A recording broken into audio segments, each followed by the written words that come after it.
ciidan badan ayaa ku soo socdo kuwana waa joogaan howlgallo ayaa ka bilaabanaya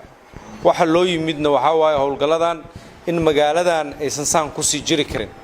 ani qaasatan xildhibaanka matalaan ahay magaaladan saan waxaan raali ka ahay ma aha 2 bil oo fasaxa baarlamaanka leh waa awoodin aan dalxiis aado laakiin waxaan ka doorbiday in halkaan imaado waajibkii saarnay aniga aan guto nabadoonka sidoo sheegay inaan furimahan tagno anu qorigeyga xitaa waa soo qaatay oo igu wallaahi waa soo qaatay xaggaasaan u soconaa baashan meel loo kala haro maanta ma jirto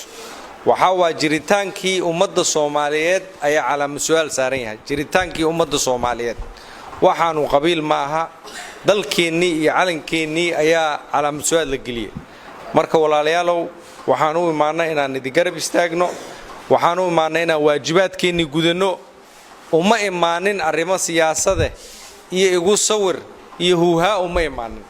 waxaan u imaanay inaan ka shaqeyno amniga dawladda ciidamada iyo deegaanka dadka shacabka ah beel walba yihiin inaan isku xirno ayaan u imaanay beel gaar aan u matalo